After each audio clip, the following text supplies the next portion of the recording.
Hey guys, thanks for checking out our 6th episode of Mostly Uneducated Opinions. We're back with Clint. Hey Clint. Hello. Thanks for rejoining us after your hangover on the last episode. I'm glad you're feeling a little bit better this morning. Much better. So, thanks for all the feedback and comments we had on the last episode of the Mostly Uneducated Opinions. Quite a controversial one, but I guess that's what this show is about. It's been controversial as fuck. Today, a little bit less controversial, a little bit more discussion-based. We're going to dive right into it. But the cost of the show, guys, if you got some value from the show, make sure you share it on your story or tell one person. That's all we ask. So we get this question all the time. I wanted to discuss it with Clint. Clint's an avid trainee, trains all the time, knows about recovery, has a Whoop, all these types of things. So, Clint, why does your recovery suck? My recovery sucks mainly because I don't do it enough, I reckon. Yeah. I used to have a Whoop. I still do. It's just in the drawer now. Yeah. I barely wear mine anymore. Get a little bit too addicted to the numbers. Yeah, mine's up there. I can literally see it from there. I don't wear it anymore. You don't wear yours either? No. So, the importance of recovery in my point of view is that, you can train hard, but if you don't recover hard, then the gains are not going to be. That's a very unscientific way of explaining it. But look, any mentor I've ever had has told me that you need to recover double as hard as you train. What are your thoughts on that, Clint? Yeah, definitely. I find, I found you don't realize the importance of recovery until it's too late. Yeah. And what does good recovery look like for you? For me, it used to be like resting fully on the couch. Yeah. I find now active resting. Active resting. Yeah. Okay. What's active resting for you? Like a slow jog. Keeping the heart rate below 120. Yeah. Just getting the blood flow in the legs and all that, or just even a walk, 20-minute walk does the job. Yeah. Also just stretching every day. Yeah. Stretching mobility.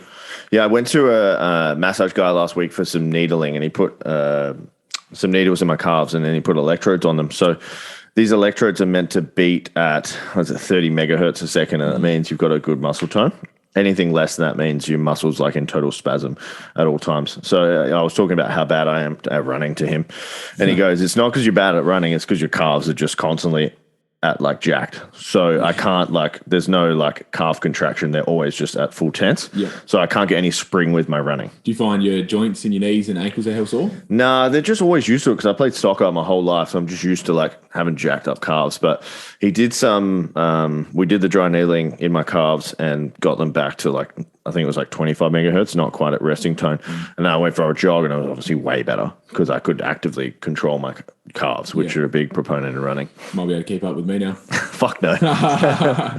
Anything long distance is awful for me. 2.5 Ks and plus, eh? Dude, that fucking kills me. Anything short, I got you in the bag for now. How's that feel though, getting beat by me on conditioning? Tough sometimes, eh? But, everyone hates it. Oh, no way. Anything to do with the run bar, I'm smoking you away.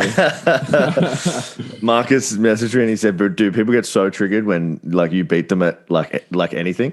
I think it's good though. I mean, it's coach. You got to be the top dog. Nah, no way. Not the top dog. Not at conditioning. What are some ways how do you track your recovery, Clint? My first fitness tracker was a Fitbit. Yeah. Back in the day. Yeah. One of shitty little.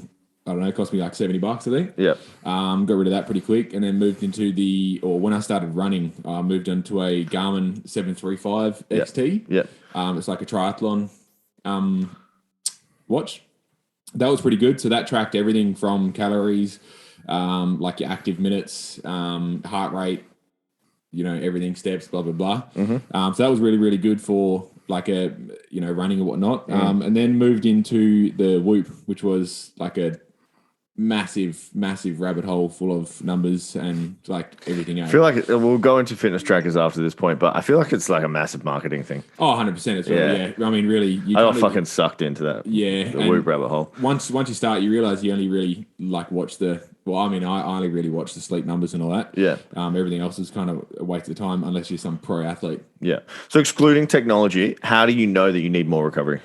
How do you personally? My joints. You can feel it? Yeah. Usually either the shoulders or the knees start getting real sore. Yeah, okay. You've had a shoulder injury recently. Tell us about it. Yeah, got a cortisol injection. That worked for maybe a week. It's kind of a little bit niggly again though, so I'm a bit worried about it. So I may have to go see a physio. Mm-hmm. May have to go see Cam Watt.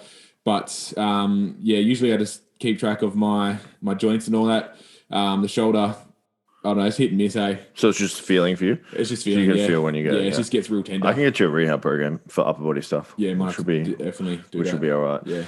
So yeah, Clint touched on it before. Active recovery versus resting recovery. So active recovery essentially would just be like movement on the day, but nothing too strenuous. So anything like 3 to 4 out of 10 intensity would probably be good for that. Just getting blood flow going, getting the muscles activated and warm, these types of things. Whereas like resting would be at full, like, stoned on the couch, bedridden style. That's what I would say is resting. Yeah, I think it's good to have one rest day, one full rest day, like for example, a Sunday. Doing nothing. Yeah, 6 days or 5 days worth of actual training, and then 1 day with an active recovery. Yeah, and I found that's been pretty good. A good way to do it. When I used to have a whoop, I wouldn't get ever a green score unless I had a full rest day. Like I did nothing on the day. So like would barely walk, would barely move. It would just be like couch stretch. That's it. Yeah. I do like sauna and ice bath and stuff, and that would tank my recovery scores even more. Yeah. Funny about sauna and ice bath. So I used to think that, the more you did that, the better, until you actually made me realize that it actually hits your central nervous system as well. So even if you're doing an ice bath and sauna on a Sunday, thinking you're recovering, it's actually not recovering you. Yeah. It's like quote unquote recovery, but it's not recovering you on that specific day. It's not a full rest of your central nervous system. Yeah. So like sauna and ice bath, I usually would do like a sauna on a training day after a workout. Oh, sorry. I'd do it, maybe I'd finish on a sauna and then ice bath after a workout. But there's like conflicting science around ice baths after training that it inhibits your ability to grow muscle. Yeah, it slows down your muscle protein synthesis. Yeah, that's right. Yeah. So, but the problem with science, man, is something comes out every time where they can prove a for or against of any argument in science. Always chops and change. I think still just stick with whatever feels good. Yeah, for sure. And have you done much acupuncture or like cupping, muscle scraping? Yeah. So when I originally injured my back, I tried literally everything, thousands and thousands of dollars on everything. Acupuncture I found felt really, really good, Yeah. Especially on the lower back. And then cupping, I don't know, cupping was a bit weird. Kind of just made me feel really, really sore. Yeah. I guess that's because you're bruised and all that. And then the other one we tried as well, obviously tried everything, like physios, chiros, whatnot. But another one was muscle scraping on the lats. Yeah. That was pretty painful.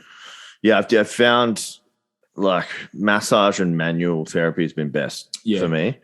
So I went to this guy and he was doing the needles, and I was talking about my outside my quads. So I started snatching a couple of weeks ago, and anytime I would go from the pull to the catch in a squat stance, I'd get this sharp pain from my knee all the way up to my hip on my lateral quads, and it was fucking like 9 out of 10 pain. So I went to this guy and I was like, I got this quad pain, and he was like, yeah, it's from your traps. And I'm like, the fuck? Like, how's this from my traps? Like it's completely like miles away. Yeah. What do you know?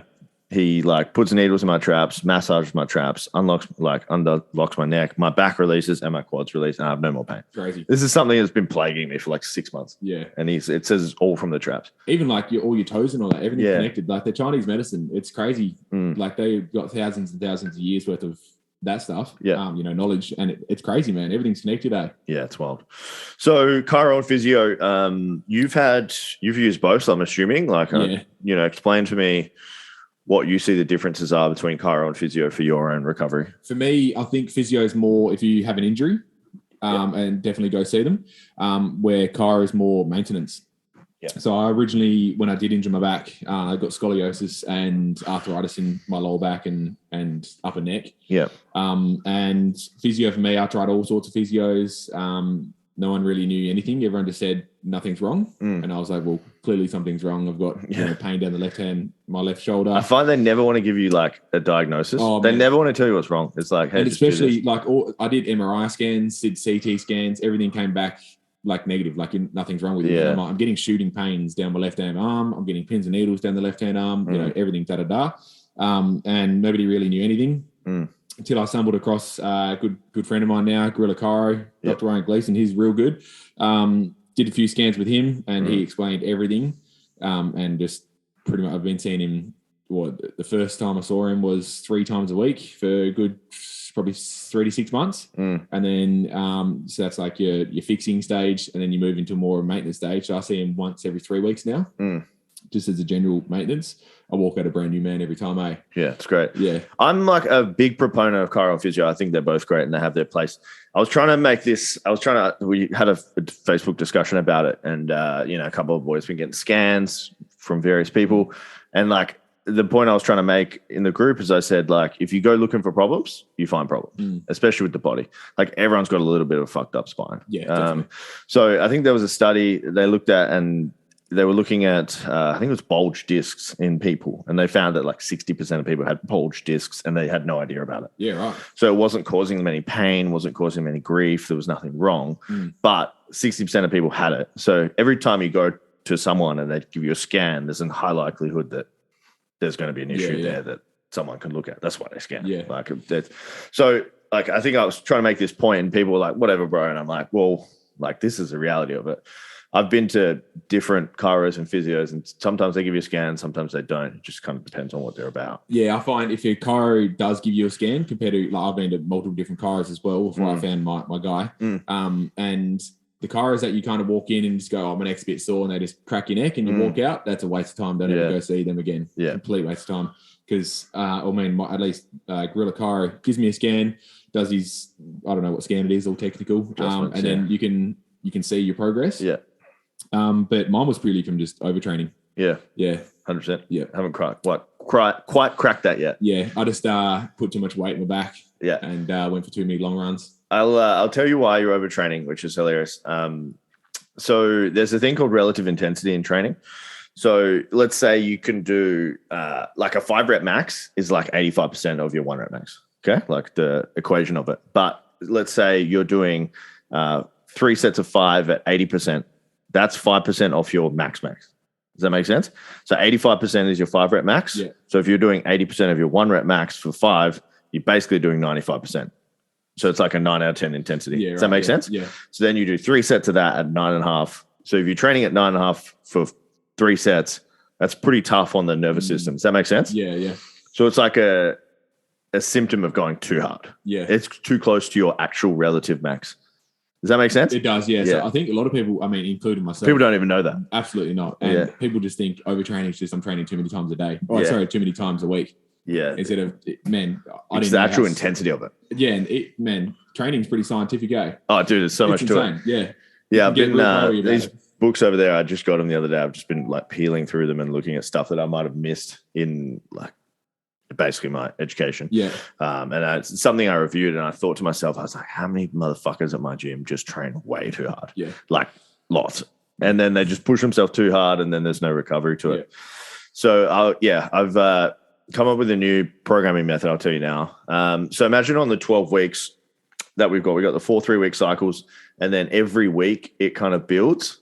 So the first week starts easy, and the last week is super tough, like really close to your relative intensity. Yeah. And so first week we do 3 by 8, second week 4 by 8, third week 5 by 8, and then we change 3 by 6, 4 by 6, 5 by 6, and then it goes up like that. So your first week is like you're building a base, then you're adding to it every time, and the pyramid gets higher, rather than just week 1, send it, fucking kill yourself, and just have like an opportunity to build to a max. Yeah, does that make sense? It does. Yeah, yeah.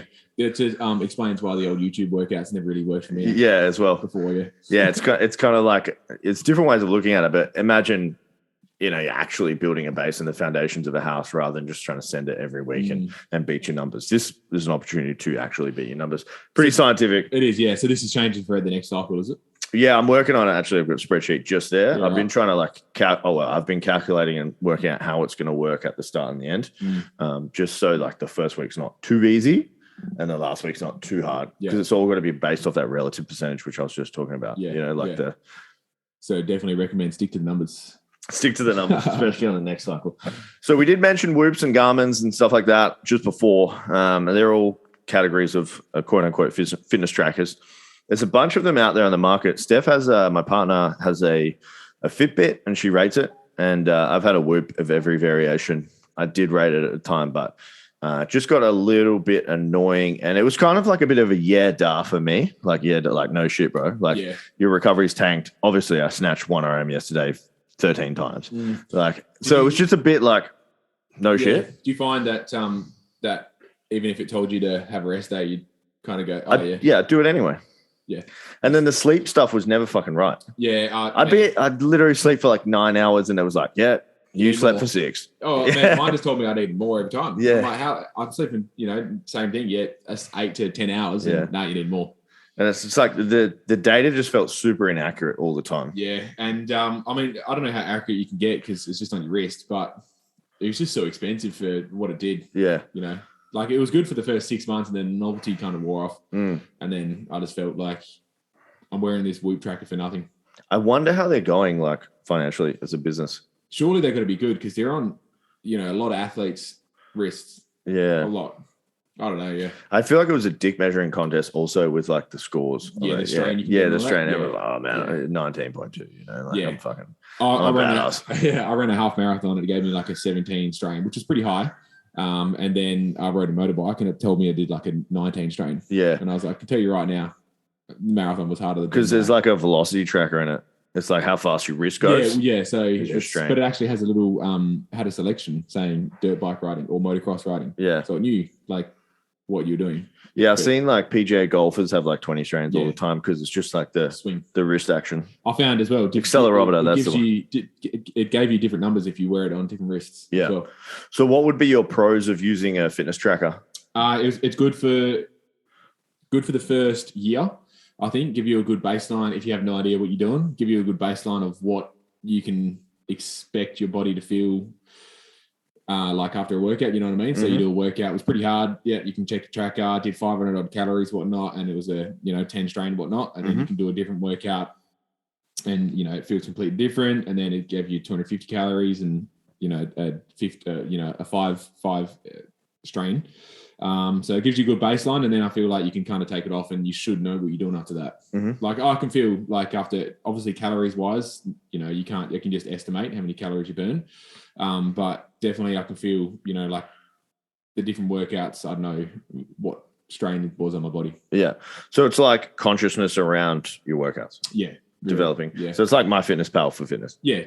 Same thing. So it's like know what you're eating. Even like MyFitnessPal, like use that for, 3 months or so, and then you kind of realize what is in food, and then I don't think you need to really use it unless you want to obviously track like full to the T. But for me, it gives me a good baseline. I went back to using it about a month ago. I've used it every day since. It's just surprising how little protein you actually eat when you like look into it. Yeah, it's so hard to eat protein. Yeah, it's like hard to get the numbers in. Unless you're having protein shakes all the time. But yeah, it's hard. You got to eat full blown like a good steak for lunch and dinner. Yeah, I've been having fucking vegan shakes because they don't fuck with my guts. Yeah, right. Some way fucks with my guts. So finding a vegan shake that has high quantity of protein is pretty much impossible. Yeah. So I found one called Prana, and I have a double scoop after a workout, which is 60 grams of protein. Yeah. But it's like literally like cake mix. Like drinking it is so thick, even with heaps of water. You go water. So I feel so full like after having the thing. Yeah. I have water over milk, and I have the double after that. Yeah. What would be the cons of using a fitness tracker for you, like Whoop or Garmin or something like that? I got really, really addicted to the numbers. Garmin? Did you use that as well? Garmin I found less addicting because it was more less in your face. Like the Whoop gave you like push notifications and all that. Yeah. And the Whoop user interface was a lot more hectic than Garmin Connect. Yeah. Garmin was, I felt like, more professional, where you literally just tracking your pace, your steps, da-da-da. Yeah. Simpler. Yeah, but I just got way too addicted to the numbers on the Whoop. Yeah. So took it off. Just took it too personally. Yeah. And it stank. Yeah, they do. The bands stink. Oh man, I tried washing everything. Dude, when you lose the charger or something, it's like fuck. So it's expensive as well. Yeah, dude, the chargers are annoying. Yeah, it's like, so shit. Yeah, you plug them in and then you like forget to charge it, and then it turns off, and then you've wasted a day of data. And it's just, what's the battery life on the Garmin? Oh, days. It'd be, I think 3 days at least, depending on how much you use it. Yeah. Like when I did the half marathon, it used pretty much almost like 50% of the battery. But yeah, on a general day-to-day basis, if you're just doing a standard workout in the morning, whatnot, it lasts 3 to 4 days easy. Cool. So on the Whoop, like I get the idea that they have the charger separately. You kind of plug in this charger onto it. It's like a separate battery pack thing, but it's fucking annoying because you've got more stuff like to look after as well. Yeah. I feel like you just take it off for a couple of hours, plug it in. Yeah, that'd be way better. I mean, because they just wanted you to have it on your wrist at all times. The 247 data. Track it. Yeah. Track all the data, but Just go for the Garmin, eh? I mean, yeah, depending what I've never used one. Yeah. If you're a runner and like a cyclist and swimmer and all that, then I went the 735 XT because it was like the triathlon watch. But there's heaps of Garmin's, eh? Is there ones for like unit jack dudes? Jack dudes. Yeah, just lifters. Yeah. Probably not, eh? No, they come for huge wrists. You need extra large. Fortified wrists. So yeah, wood for me was cool for a couple of years. It was great. We had a bunch of the clients and members on the gym. We had a group on it, but the love for it just fell away like quite quickly. Like a lot of people just stopped using it. Yeah.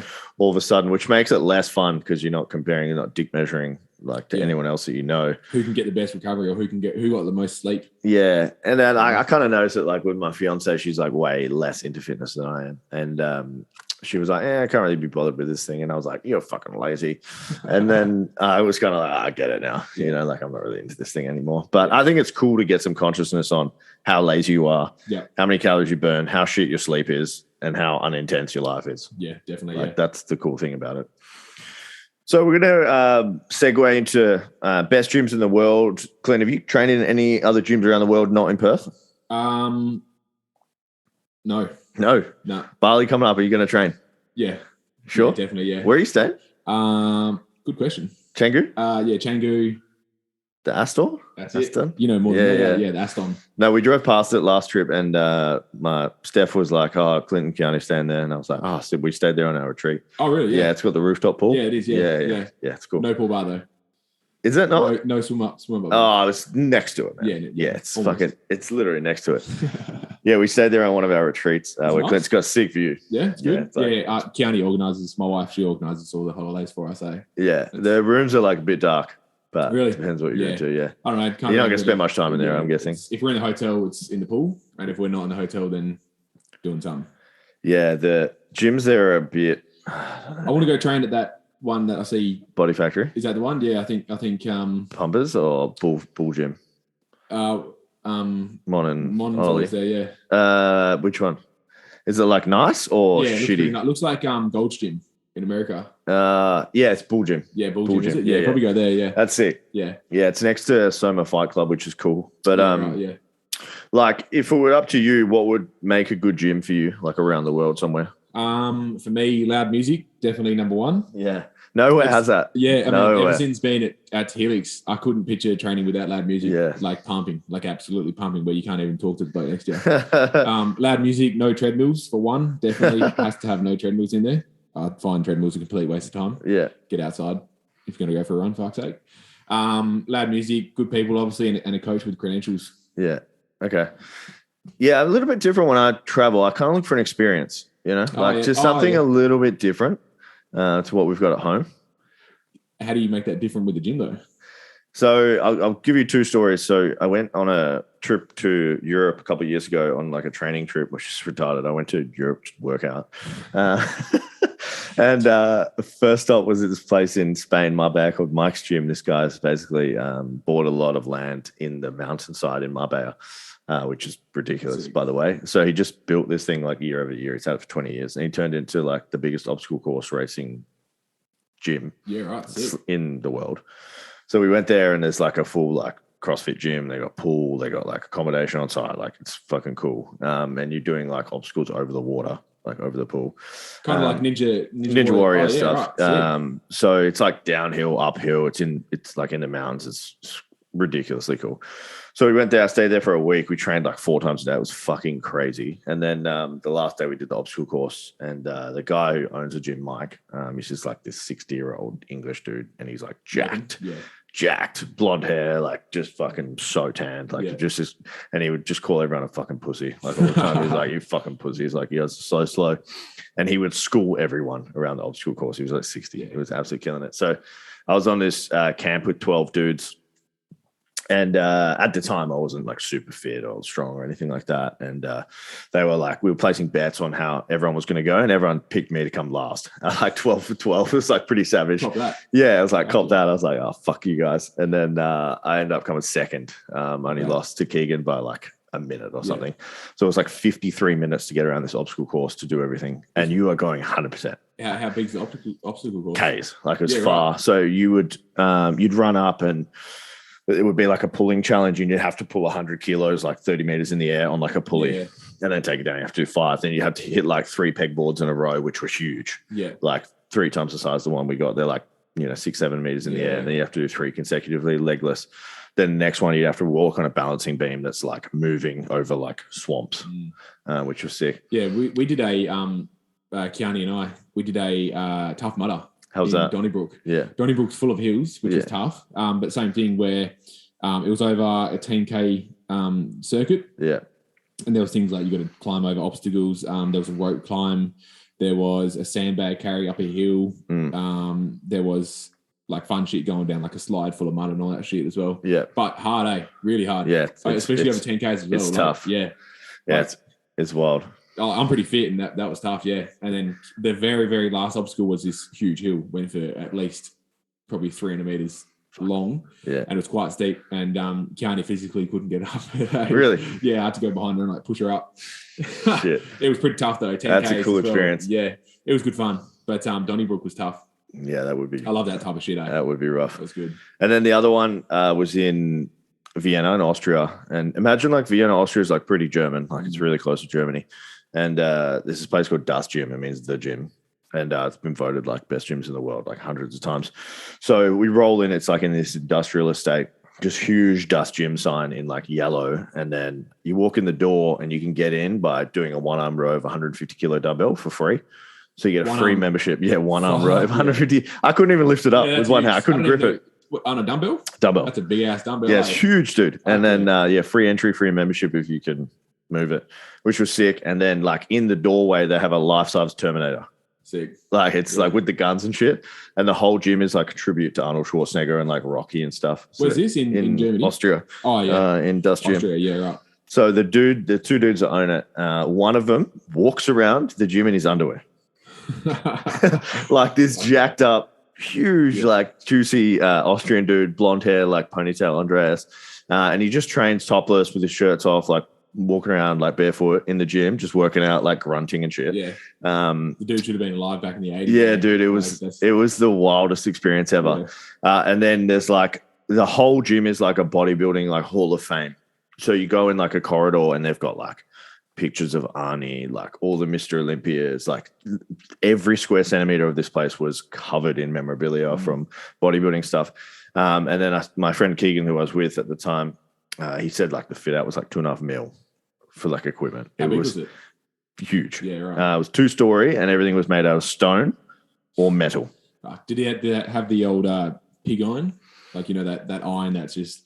Yeah, that old school metal iron. Sick. Yeah, it was like different sections. So they had like a ollie lifting section, it had like a strongman section with like logs and all that type of stuff. Then they had like powerlifting.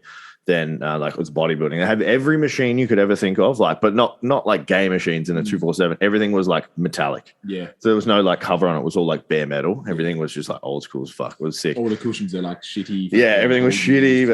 And then they had like a cafe in there where you could order like to the calorie and macro like meals, and they would make it for you fresh, like coffees, all that type of stuff, like in the gym. And all the seats were made out of plates, like weight plates. Really? Yeah. So it was like all those little like touches made it ridiculously cool. But honestly, that was the coolest training experience. We were there for 5 days and I was at the gym like 6-7 hours a day, just like in awe of all the stuff. Want to try using everything. Is that a bit of inspo?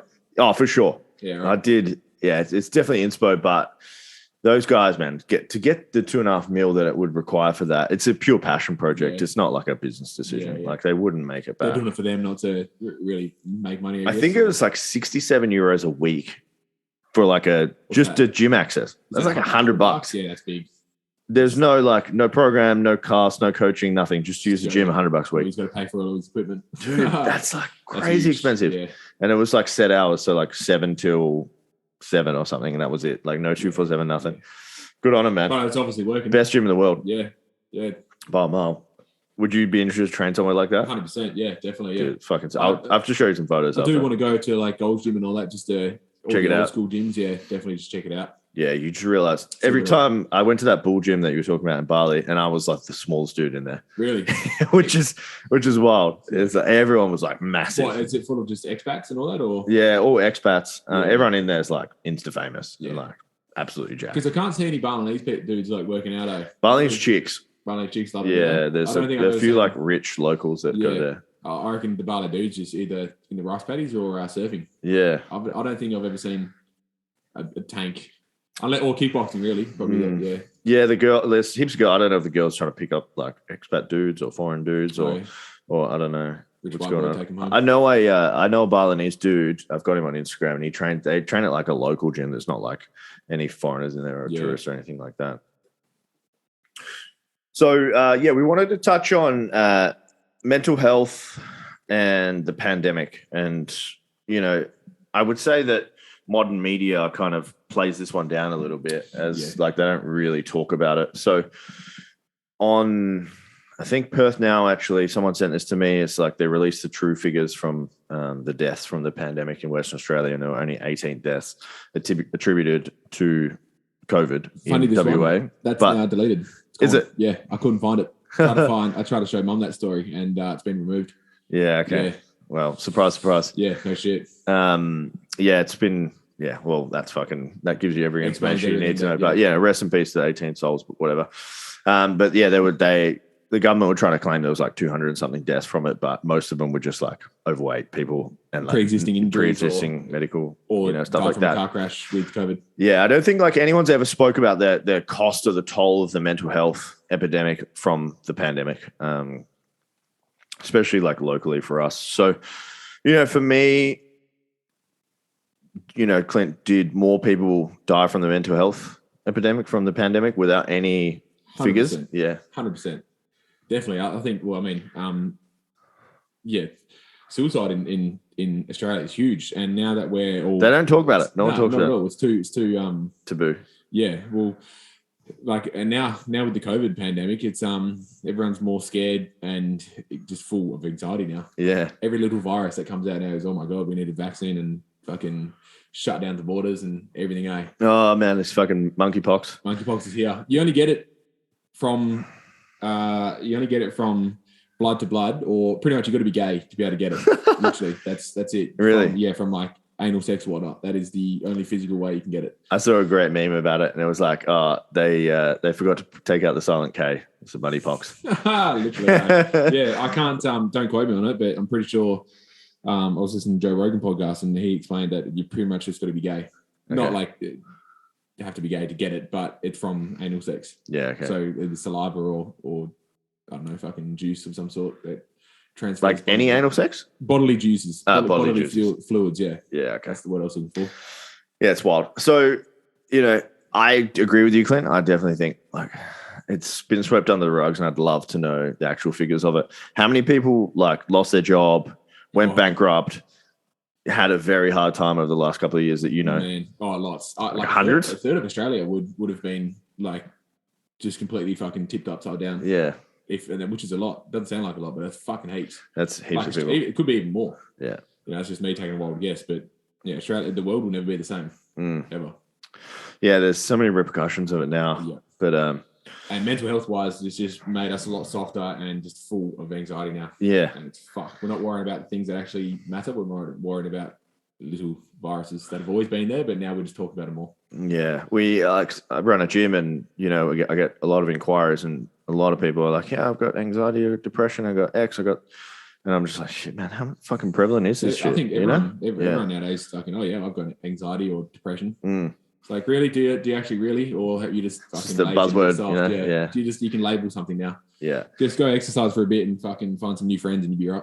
So bad mental health for me stems from a few things. I'd say drugs, alcohol, isolation, which was pretty prevalent in the pandemic, like unawareness or general unconsciousness about anything to do with mental health, or like, and I feel like with that point is like people just feel like the whole world revolves around them as well, like which I've spoken about many times on the podcast. Lack of exercise, and then like poor nutrition and poor lifestyle. Anything I missed? Childhood as well. Childhood upbringings. Yeah, definitely. Yeah. But big thing is just exercise and bad lifestyle. Like, if you got like issues, obviously I've got no issues, so it's a lot easier said than done. But you'd be surprised at how much exercise helps you get more confidence, which helps you with everything. Everything else is a big snowball effect. Yeah. Just as something as you might be overweight or whatnot, and then 3 months down the track, you've lost a little bit of weight, gives you a little bit more confidence. You might be able to meet new friends, blah, blah, blah. Yeah, it's like a flow-on effect. Yeah. I think a lot of people make excuses with these things as well. So we had a girl join the gym a couple of weeks ago, and she was like, "Oh, great session. Like, I'll see you later." And she just like walked off. And I was like, "Oh, where are you going?" She's like, "Oh, I've got to start walking now." And I'm like, "Where are you walking to?" And she said, "Warwick."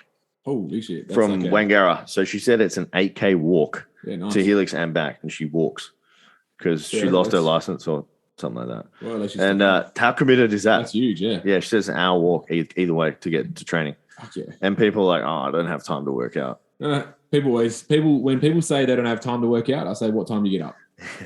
7 o'clock. Yeah. Well, fucking, there's a good 4 hours before that you can get up. Yeah. When I was up north, I used to wake up at 2 o'clock in the morning to go work out. Yeah. Because I had no other time during the day. So you have no time, make time. Yeah, it's a commitment thing. Shit excuse, eh?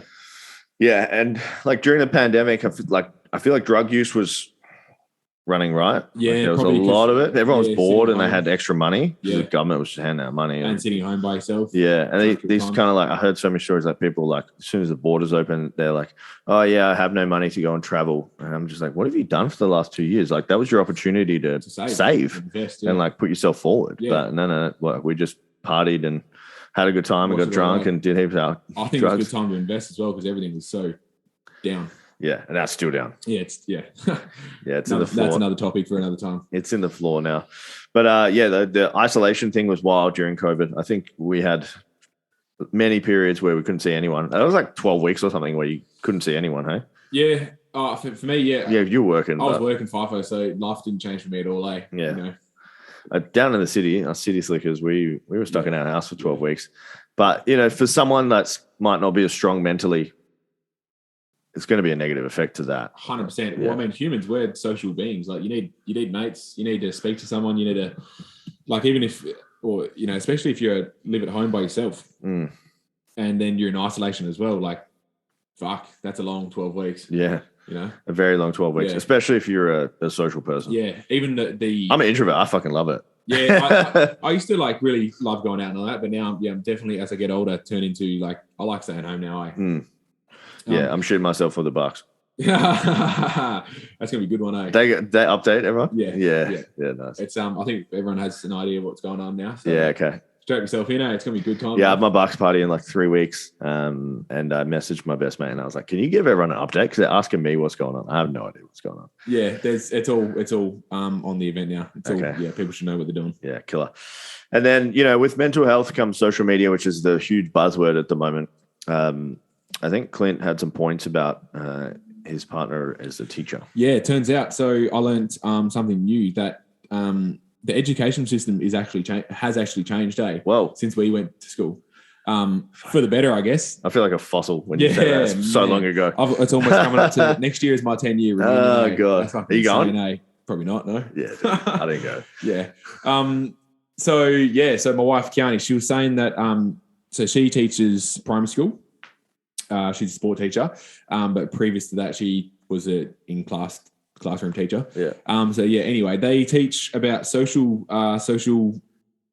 media, and funny that. So they actually teach like what's acceptable to what you should post on social media. What isn't acceptable to post on social media. Keep in mind, she's teaching like year 4s and year 3s and all that. Even small things like what emojis to use, what emojis not to use, like pretty hectic. So what do they tell them to post on social media? So there's, she showed me a worksheet before and it was like a little spreadsheet, 8 boxes of 8 different statuses. Yeah. And then the exercise was to read the status, which was, Emily said that she went to the shops and found a brand new fucking shirt she found.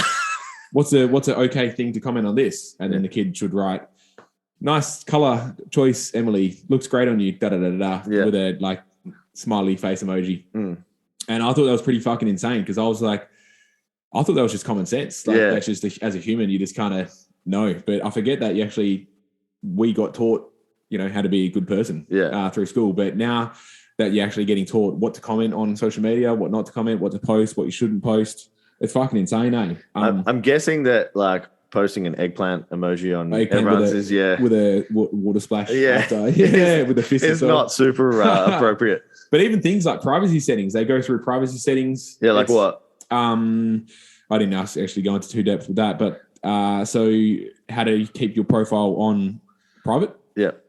And how to actually make it private where you actually can't. It's full on private because Facebook especially says it's on private, but really you can still get searched up. You can still fucking do everything. Yeah.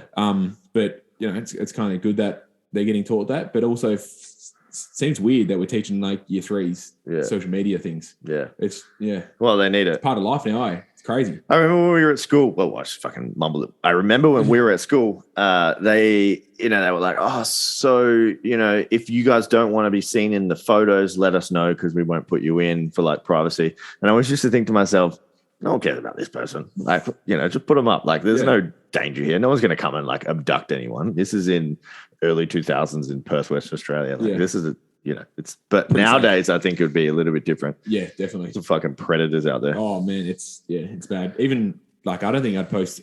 I mean, I don't post much on social media anyway, but if I had a kid, you get those mums out there who post their kids all over social media. Yeah. I wouldn't be doing that, There's some weird person out there who has some sort of fetish out there. Yeah, they love showing it off. Yeah, keep your kids off social media. Like, from what I've seen, women, like a lot of women, they go from like just enjoying their life to just all about the kids. Yeah, and it's all about the kids. Media. Yeah, it's and everywhere. you may think your profile is on private, but I can tell you it is not on private. It's definitely not. What's going on with Absolute, your clothing company? Absolute, yeah. So at the moment, what are you launching? What's going on? Yeah, we're working on, or we've worked on, and now it should be arriving soon. Hopefully 3 weeks. A quarter zip hoodie embroidered again. Sorry, not hoodie. Start again. It's a quarter zip with no hood. Mm-hmm. What's a quarter zip? Like quarter zip, so it goes down to about nipple height. Ah, cool. So you can show cleavage? So you can show just a little bit of cleavage. Nice. Embroidery, we'll do grey. Wanted to do black, but we had no stock large, so... Dude, black's where it's at. I know, but there was no stock. I only wear black. I saw olive. I was like, no way. I'm not wearing a green. Grey, no, you wouldn't fuck with grey? Yeah, I'd fuck with grey. It's nice grey. I'm a grub though, so shit just gets dirty. So I just need like black. Yeah, that's why I fuck with black as well. But so that's coming out soon, 3 weeks time, hopefully. And message us what you want, guys, as well. I love the DMs that you boys and girls send in. Socks? Socks, yeah. My supplier is currently working on doing an in-house sock thing. So they're on the way soon as well. And then I'm just going to drop a whole bunch of shirts. Like tee? Singlet? No, not singlets. Nah. It's not in line with... I'm still trying to find, because I want to move into fitness apparel. So I'm still trying to find the correct supplier, because I don't want to move into that Chinese shit, because you wear it once and then it's fucked. Fuck China. Yeah, fuck China. Boycott China. But yeah, so we'll do a whole bunch of shirts and all that as well. But yeah, keep those DMs coming through, guys. So I'd like to hear what you guys want, Awesome. Designs, whatnot. Thanks for listening to this episode, guys. We had a bunch of fun with this one. If you guys got something out of it, don't forget to share it with someone that you like or you don't like either. You can just share it on your social media and see where it goes from there. Like, comment, subscribe. Like, comment, subscribe. Leave us a 5-star review. That shit gets us to bed at night and encourages a great sleep. Gives you a little pat in the back. Yeah, 100%. Thanks, guys. Cheers.